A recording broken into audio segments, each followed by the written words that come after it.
الحمد للہ رب العالمین والصلاة والسلام علی خاتم النبیین سیدنا و مولانا محمد وعلی آلہ واصحابہ اجمعین، اما بعد فاعوذ باللہ من الشیطان الرجیم، بسم اللہ الرحمن الرحیم۔ وما ارسلناک الا رحمۃ للعالمین، صدق اللہ مولانا العظیم۔ حاضرین محفل، السلام علیکم ورحمۃ اللہ وبرکاتہ۔ اللہ رب العزت جل وعلا کی ہم پر بے پناہ مہربانی ہے کہ اس نے ہمیں آقائے نامدار احمد مختار مدنی تاجدار، دونوں جہاں کے سردار حضرت محمد مصطفیٰ رسول خدا صلی اللہ تعالی علیہ وآلہ وسلم کی بابرکت امت میں پیدا فرمایا۔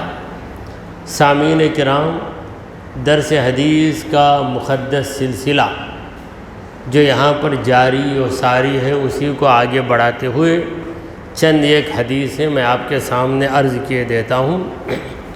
یہ کتاب مشکات المصابیح ہے۔ وعن ام الدرداء قالت سمعت ابا الدرداء يقول سمعت ابا القاسم صلی اللہ علیہ وسلم يقول ان اللہ تبارک وتعالى قال یا عیسیٰ انی باعث من بعدک امتا اذا اصابهم ما يحبون حمدوا الله وان اصابهم ما يكرهون احتسبوا وصبروا ولا علم ولا عقل فقال یا رب كيف يكون هذا لهم ولا علم ولا عقل قال اعطیہم من علمی وعلمی رواہم البیہقی فی شعب الایمان۔ یہ رہی حدیث۔ اس حدیث کو میں نے آپ کے سامنے پڑھ لیا ہے۔ یہ برکت کے لیے کوئی یہ اعتراض کر سکتا ہے جب ہمیں سمجھ میں نہیں آتا ہے تو پڑھنے کی کیا ضرورت؟ دیکھیں، ایمان میں سمجھنے سے پہلے ماننے کی بات ہے۔ تو رسول کریم صلی اللہ علیہ وسلم کے مقدس الفاظ ہیں جو کہ آپ کو سنائے جا رہے ہیں، بھلے آپ کی سمجھ میں آئے یا نہ آئے، اتنا تو سمجھ رہے ہیں کہ یہ حضور کے الفاظ ہیں۔ بس حضور کے الفاظ ہیں، سمجھ کر آپ سنیں گے تو سننے میں آپ کو ضرور لطف ملے گا۔ تو یہ لہجہ ہے اساتذہ کا جو مدرسوں کے اندر طلباء کو حدیث سمجھانے سے پہلے حدیث پڑھتے ہیں اور طلباء سے حدیث پڑھواتے ہیں۔ اگر کہیں پڑھنے میں غلطی ہو گئی تو اس کی اصلاح کرتے ہیں۔ یہاں پر تو اس کی گنجائش نہیں ہے۔ میں کسی سے نہیں کہہ سکتا کہ حدیث پڑھو تم، تو یہ بڑا میرا ظلم ہو جائے گا اگر میں کہوں تو۔ مدرسے کے جو طلباء ہوتے ہیں ان کو پہلے ہی سے مشق کرا دی جا چکی ہوتی ہے۔ مگر اللہ کا شکر کیجئے، میں بھی اللہ کا شکر کر رہا ہوں کہ جو چیز مدرسے تک محدود تھی آج عام محفل میں آ گئی، اور آپ وہ ایسی حدیثیں آپ سن رہے ہیں جن کو آپ بیانوں میں نہیں سن سکتے، کیونکہ بیان میں ایک ٹاپک ہوتی ہے، ایک عنوان ہوتا ہے، مقرر اس عنوان کے ارد گرد پھر کر اپنی تقریر کو ختم کر دیتا ہے۔ اسے کہتے ہیں موسمی بارش۔ 11ویں کا موسم آیا، 11ویں کا بیان، میلاد کا موسم آیا، میلاد کا بیان، شہادت کا موسم آیا، شہادت کا بیان۔ وہ بیانات بھی ضروری ہیں، مگر احادیث کا بہت بڑا حصہ پردہ خفا میں رہ جاتا ہے۔ کبھی وہ مبارک الفاظ ہمارے کانوں سے گزرتے ہی نہیں۔ درس حدیث کی ان محفلوں کی بدولت آپ کئی حدیثیں سن لیتے ہیں، اللہ کا شکر ادا کیجئے۔ اور آپ کے سوا کئی لوگ ایسے ہیں جو اس محلے میں بھی ہیں، دیگر محلوں میں بھی ہیں، درس حدیث کی محفل میں آنے کی یا تو انہیں فرصت نہیں یا انہیں شوق نہیں۔ بہرحال وہ کسی وجہ سے نہ آتے ہوں، اس پر ہمیں گلہ نہیں ہے، مگر ہم آ گئے ہیں تو یہ ہمارے رب کا کرم ہے کہ اس نے ہمیں علم کی بارش میں بھیگ جانے کے لیے یہاں بلا لیا۔ یہاں جو بارش پڑ رہی ہے یہ علم کی بارش ہے، اور اس بارش میں آپ آ کر خود کو تر کر رہے ہیں، اور یہ تری علم کی طرح ہے اور علم نبی کریم صلی اللہ علیہ وسلم کی وراثت ہے۔ تو بی بی ام دردہ یہ ایک صحابیہ، مرد کو کہتے ہیں صحابی، عورت کو کہتے ہیں صحابیہ۔ اگر ہم نہیں سمجھتے تو وضاحت کے لیے کہتے ہیں عورت صحابی، جیسے کہتے ہیں لیڈی ڈاکٹر، حالانکہ انگریزی میں ڈاکٹر عورت کے لیے ڈاکٹرس ہے، یہ ہم کو نہیں معلوم، مگر ایکٹر ایکٹرس یہ اچھی طرح معلوم۔ اس میں میسکولین جینڈر فیمینین جینڈر اچھی طرح معلوم ہے، ایکٹر ایکٹرس، ڈاکٹرس بولنا نہیں آتا، اس لیے لیڈی ڈاکٹر۔ اور ہم ایسا بھی کرتے ہیں، ہم اردو والے نرس کو ہمارے انداز میں نرس نہیں آئی کہتے ہیں۔ یہ نرس کے ساتھ یہ نی کا جو لفظ ہم لگاتے ہیں کہاں سے لگا لیتے پتہ ہے، ڈاکٹر نہیں، اسی طرح نرس کہنے کے بجائے نرسنی بھی کہہ دیتے ہیں۔ تو چلیے یہ باتیں جو میں عرض کر رہا ہوں بس توجہ کو بیدار کرنے کے لیے اور کچھ دل کو بہلانے کے لیے۔ تو بی بی ام دردہ رضی اللہ عنہا فرماتی ہیں کہ میں نے ابو الدرداء سے سنا، سمعت ابو الدرداء، یہ ابو الدرداء ام دردہ یہ دونوں میاں بیوی ہیں۔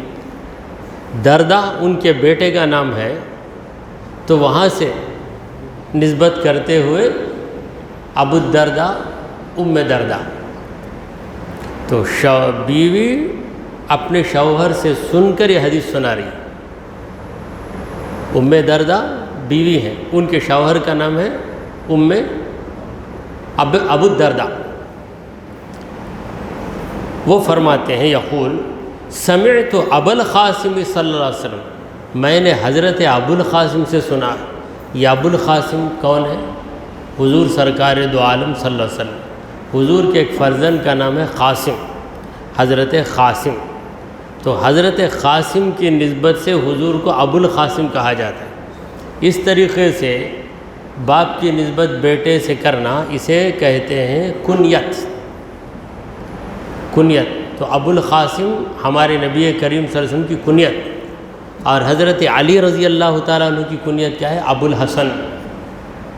ابو الحسن یہ حضرت علی کی کنیت، ابو القاسم حضرت محمد عربی صلی اللہ علیہ وسلم کی کنیت ہے۔ تو حضرت ابو القاسم سے میں نے سنا، وہ ایک الگ لذت ہے، نبی کا نام لینے میں لذت ہے، نبی کی کنیت کو اپنی زبان پر لانے میں یہ الگ لذت ہے۔ میں نے ابو القاسم سے سنا، کیا سنا؟ یقول یعنی حضور اکرم صلی اللہ علیہ وسلم فرما رہے ہیں ان اللہ تبارک و تعالی قال، بے شک اللہ تعالیٰ نے کہا، اللہ نے کہا، اللہ کی بات کو نبی نے سنایا، نبی کی بات کو ابو الدرداء نے سنا، ابو الدرداء نے اپنی دلہن ام درداء کو سنایا، اور ام درداء نے بعد والوں تک یہ حدیث پہنچا دی۔ اللہ نے کیا کہا؟ اللہ نے کہا یا عیسیٰ، اے عیسیٰ، عیسیٰ علیہ السلام سے اللہ نے کہا۔ تو عیسیٰ علیہ السلام کے زمانے کی بات ہے، جو نبی کریم صلی اللہ علیہ وسلم سے 600 برس پہلے اللہ نے عیسیٰ علیہ السلام سے کہا یا عیسیٰ، اے عیسیٰ سنو، انی باعث من بعدک امتن، میں تمہارے بعد ایک امت کو بھیجنے والا ہوں، ایک امت کو بھیجنے والا ہوں، ایک جماعت کو بھیجنے والا ہوں۔ اذا اصابہم ما یحبون، جب ان پر ایسی حالت طاری ہو جسے وہ پسند کرتے ہیں، پسندیدہ حالت، مرضی کے مطابق، یعنی ڈیزائربل، جو ان کو پسند ہے ویسا ہی ہو رہا ہے، تب کیا کرتے وہ لوگ؟ حمید اللہ، اللہ کی حمد بیان کرتے، الحمدللہ کہہ دیتے۔ چاہا کہ اس وقت مجھے یہ چیز مل جائے، برابر وہ چیز مل گئی، چائے کی خواہش تھی، سوچا یہاں جا رہے ہیں، اگر چائے مل جائے تو بہتر، تو چائے آ گئی تو دل کو خوشی ہوتی ہے، الحمدللہ میں ایک ناچیز بندہ سوچا، میرے رب نے میری مراد پوری کر دی۔ لیکن اس کو چند لوگ ایک دوسرے انداز میں بیان کرتے ہیں، فرعونیت وہ کیسے؟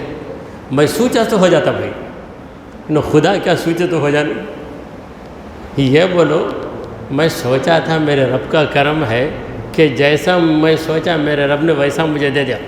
میں کئی بار آزمایا ہوں، میں سوچا تو میں کیا چھو کہ مجھے معلوم نہیں، یعنی ولی ہی بول کے ڈکلیئر کرنا ہی باقی ہے، وہاں تک پہنچ گئے، بولے نہیں کیا جو بولنا چاہتی ہے، نہیں میں ولی کی، میں بولے میں سوچے جیسا ہو جاتا نا۔ تو یہ جو ہے فرعونیت ہے، اس سے پرہیز کریں۔ اسی لیے حضور اکرم صلی اللہ علیہ وسلم نے فرمایا کہ حمید اللہ، وہ اللہ کی حمد کرتے ہیں، اللہ کی خوبی بیان کرتے ہیں، کہتے ہیں کہ میں جو چاہا وہ ہو گیا، تو میرے رب کا کمال نہیں ہے، یہ میرے رب کی مہربانی ہے، ورنہ ہماری حیثیت ہی کیا ہے۔ خطرہ منی، انسان کی ابتدا کیا ہے؟ منی کا خطرہ، اس سے بڑھ کر کوئی حیثیت نہیں، کسی نالے میں ڈالتے تو بہہ جاتا تھا۔ تو وہ علم یک نطفۃ من منی یمنا، کیا انسان ایک نطفہ نہیں تھا جو منی سے نکلا ہوا تھا؟ علم یک نطفۃ من منی یمنا ثم کان علقۃ، پھر اس کے بعد وہ کیا بن گیا؟ منجمد خون بن گیا۔ فخلق فسوا، اللہ اس کو پیدا کیا اور برابر کر کے اس کو تراش کے، ادھر دو ہاتھ دو پاؤں، ہاتھوں میں انگلیاں، پیر میں انگلیاں، چہرہ بنایا، ادھر کٹنگ کر کے ناک بنایا، آنکھیں بنایا، کان بنایا، ہونٹ بنایا، اور دو ہونٹوں کے کھولنے کے لیے آسانی رکھ دی، پروویژن رکھ دیا، یہ سارے کام وہ کیا۔ تیرا کیا ہے؟ کچھ بھی نہیں، کچھ بھی نہیں، مگر گھمنڈ ایسا ہے کہ اللہ تعالیٰ فرماتا ہے اولم یری الانسان انا خلقناہ من نطفہ، انسان کیا کبھی غور کیا کہ ہم اس کو کس سے پیدا کیے؟ کس میٹل سے پیدا کیا؟ من نطفہ، نطفے سے پیدا کیا ہم نے، اس ایک ڈراپ آف سیمن پیدا کیا۔ فَإِذَا هُوَ خَصِيمٌ مُبِينٌ، مگر وہ جھگڑا کر رہا ہے۔ کس کے بارے میں جھگڑا کرتا ہے؟ وہ کیسا مان لینا سو، مرنے کے بعد زندہ ہو سکتے ہم، یہ ساری باتوں میں جھگڑا کر رہا ہے۔ ذرا اپنی اصلیت پہ غور کرتا تو قدرت کے آگے اپنی گردن کو جھکا دیتا۔ تو چلیے، اللہ تعالیٰ نے عیسیٰ علیہ السلام سے کہا کہ عیسیٰ تمہارے بعد ایک امت آئے گی، کس کی امت ہوگی؟ عیسیٰ علیہ السلام کے بعد آنے والی امت محمد رسول اللہ صلی اللہ علیہ وسلم کی امت ہے۔ عیسیٰ علیہ السلام نے اپنی قوم سے کہا کہ اے میری قوم، میرے بعد ایک پیغمبر آنے والے اور ان کا نام احمد ہوگا۔ عیسیٰ علیہ السلام کی جو تقریر ہے، یہ تقریر منو عن قرآن مجید کے اندر ہے، جو کہ تو ہے قرآن کے اندر۔ وہ مبشرم برسول، میں تمہیں خوشخبری دے رہا ہوں ایک رسول کی، یاتی من بعدی، وہ آئیں گے میرے بعد، اسمہ احمد، ان کا نام احمد ہوگا۔ نام تک بتا دیا عیسیٰ علیہ السلام نے اپنی قوم کو، کتنے برس پہلے؟ 600 برس پہلے، نوید مسیح اور دعائے خلیل، حضور اکرم صلی اللہ علیہ وسلم ابراہیم علیہ السلام کی دعا ہے۔ خانہ کعبہ کے پاس کھڑے ہو کر ابراہیم علیہ السلام نے دعا مانگی کہ ربنا وابعث فیہم رسولا منہم یتلو علیہم آیاتک ویعلمہم الکتاب والحکمت ویزکیہم، اے رب جلیل ایک رسول کو بھیج دے مکے کے اندر۔ تو ابراہیم علیہ السلام کی دعائے خلیل اور نوید مسیحا، امی بن کے آمینہ کی گود میں امانت آئی ہے۔ تو بہرحال عیسیٰ علیہ السلام سے اللہ نے کہا کہ عیسیٰ تمہارے بعد میں ایک قوم بھیجنے والا ہوں، ان لوگوں کی خصلت کیا ہوگی؟ جب انہیں پسندیدہ حالت نصیب ہوگی، پسندیدہ چیز انہیں مل جائے گی تو اللہ کی حمد بیان کریں گے۔ وَإِنْ أَصَابَهُمْ مَا يَكْرَهُونَ، اور ایسی حالت ان پہ آئی جسے وہ پسند نہیں کرتے، ٹھوکر لگ گئی، نقصان ہو گیا، نکلے تھے اچانک زوردار بارش آ گئی یا کوئی بھی حادثہ ہو گیا، یحتسبوا وصبر، وہ لوگ کیا کرتے ہیں؟ آخرت کے اجر کی امید رکھتے ہیں۔ یہ جو مصیبت آئی، اس مصیبت کے عوض اللہ مجھے آخرت میں اجر دے گا، ایسا سوچتے ہیں تو مصیبت کی وجہ سے جو بھی ٹینشن، جو بھی تناؤ رہتا ہے وہ تناؤ اتر جاتا ہے۔ تناؤ یعنی ٹینشن، یہ اردو زبان بالکل ہی ہمارے دماغوں سے نہ نکل جائے، اس لیے میں اردو کا لفظ بھی بولتا ہوں، ورنہ آج اردو بات کرنے والے بھی ٹینشن ہی کا لفظ بولتے ہیں، اردو کا لفظ ہرگز نہیں بولتے۔ ٹینشن مت لو، ٹینشن ہو گیا، تو اردو میں اس کے لیے لفظ کیا ہے؟ اردو میں اس کا لفظ ہے تناؤ۔ تو بہرحال تناؤ زیادہ ہو جاتا، ٹینشن زیادہ ہو جاتا، آدمی کیا ہو جاتا؟ اس میں تناوٹ آ جاتی، اسی لیے تناؤ۔ تو وہ جو ہے نارمل رہنا چاہیے، حد سے بڑھنا نہیں چاہیے۔ تو جب ہم یہ سوچیں کہ اس مصیبت کی وجہ سے آخرت میں اجر ملے گا، تو اتنا سوچتے ہی خود بخود وہ مصیبت ہمارے لیے ہلکی ہو جاتی۔ وہ صبر، اور وہ لوگ صبر کرتے ہیں، ولا حلم ولا عقل، حالانکہ وہ لوگ زیادہ عقل والے اور زیادہ حلم والے نہیں ہوں گے۔ حلم کا معنی برداشت کرنے کی طاقت بھی ان کے اندر نہیں ہوگی، معمولی لوگ ہوں گے۔ ٹالرنس یعنی قوت برداشت یہ ان کے پاس نہیں ہوگی، اور عقل بھی اتنی زیادہ نہیں ہوگی، ان پڑھ ہوں گے، معمولی قسم کے لوگ ہوں گے۔ مگر جب مصیبت آئے گی تو کہیں گے اے اللہ مجھے اجر دے گا، پھر صبر کر لیں گے۔ فقال یا ربی، تو عیسیٰ علیہ السلام عرض کرنے لگے اے میرے پروردگار، کیف یکون ھذا لہ، یہ کیفیت انہیں کیسے ملے گی؟ ولا حلم ولا عقل، جبکہ ان کے پاس حلم بھی نہیں، عقل بھی نہیں، یعنی قوت برداشت بھی نہیں ہے، ٹالرنس کی جو کیفیت ہے وہ بھی انہیں حاصل نہیں ہے، اور عقل مندی بھی نہیں ہے۔ اس کے باوجود وہ لوگ جب انہیں نعمت ملے گی، تیری حمد کا بیان کریں گے، جب مصیبت آئے گی تو آخرت کے اجر کا خیال کریں گے، تب اللہ نے کہا، قال، اللہ نے کہا، اعطیہم من حلمی وعلمی، میں انہیں میرا علم دوں گا، یعنی میرے کرم سے ان کے اندر حلم کا مادہ پیدا کر لوں گا۔ حلم کا معنی کیا ہے؟ بردباری، یعنی برداشت کرنے کی۔ سامنے والا گالی پہ گالی دے رہا ہے مگر ہم خاموش بیٹھے، کیوں خاموش بیٹھے؟ گالی کا جواب گالی سے دینا ہم کو نہیں آتا، ایسا نہیں ہے، وہ اپنی زبان گندی کر رہا ہے، ہم اپنی زبان گندی کرنا نہیں چاہتے، ہم اپنی زبان کو گندی کرنا نہیں چاہتے، اسے کہتے ہیں حلم۔ اور وہ اتنا اچھلتا، ایسا پوچھا بھائی، خاموش ہوگا انہیں، وہ کیوں خاموش ہوا؟ اس لیے خاموش ہوا کہ تو تیری زبان سے گندگی جھڑا رہا ہے، جھڑا لے، جو ہے تیرے اندر وہ باہر آ رہا ہے، اور اس کے اندر تو گندگی نہیں ہے، کیوں جھڑا نہیں جائے گا؟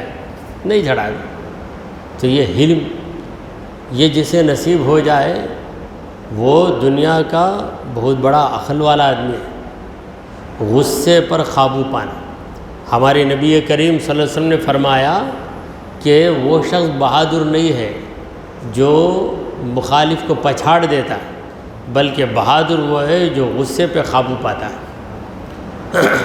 یہاں تک ایک حدیث ختم ہوئی، اور اس حدیث کو امام بیہقی نے روایت کیا یہ حدیث، اور اس سے آگے جو حدیث ہم نے پڑھی تھی اس حدیث کو بھی امام بیہقی نے روایت کیا، اور ان کی کتاب کا نام ہے شعب الایمان، شین عین با، شعب کا معنی ہے شاخیں، الایمان ایمان کی شاخیں، کتاب کا نام شعب الایمان۔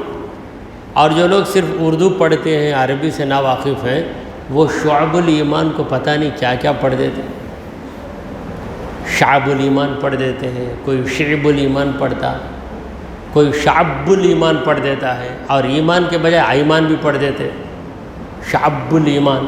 کیسا؟ زیر زبر نہیں ہے، ان کو اختیار ہے، جسے چاہے زیر دے دیا، جسے چاہے زبر دے دیا۔ تو ایسے موقعوں پر علماء سے معلوم کر لینا چاہیے، مگر کوئی کہتا بھی ہے تو اس وقت ہمیں فوراً اسے ڈانٹنا یا اس کی بے عزتی کرنا اس کی بھی ضرورت نہیں ہے۔ دوسرے موقع پر بول سکتے ہیں کہ دیکھیے بھائی یہ جو ہے شعب الایمان ہے، آپ شعب الایمان پڑھیے تو سمجھ جاتا ہے، اس کے باوجود نہ سمجھے تو یہ سمجھ لینا کہ اس کی قسمت میں سمجھ ہی نہیں، کہاں سے سمجھائیں گے۔ تو اس کے بعد ایک نیا باب شروع ہو رہا ہے، باب زیارت القبور، یعنی زیارت القبور کا باب، قبروں کی زیارت کا باب۔ باب کا معنی ہے دروازہ، اور کتاب میں جب باب آتا ہے تو اس کا مطلب ہوتا ہے سبق، الباب الاول پہلا سبق، الباب الثانی دوسرا سبق۔ باب زیارت القبور، زیارت قبور کا سبق ہے، تو چونکہ ایک نیا عنوان ہے تو انشاءاللہ آئندہ محفل میں اس باب کا ہم آغاز کریں گے۔ دعا کیجئے کہ پروردگارا ہم نے جو کچھ کہا اور سنا اسے قبول فرما لے، اے اللہ ہمارے گناہوں کو معاف فرما، ہماری خطاؤں کو درگزر کر دے، اے رب کریم ہم پر تیری رحمتیں نازل فرما، اے اللہ ہمیں سیدھے راستے پر چلا، تیرے انبیاء اور تیرے اولیاء کے راستے پر چلا، اے رب ذوالجلال ہمارا خاتمہ ایمان کی حالت میں فرما۔ وصلی اللہ تعالی علی خیر خلقہ سیدنا و مولانا محمد وعلی آلہ و اصحابہ اجمعین۔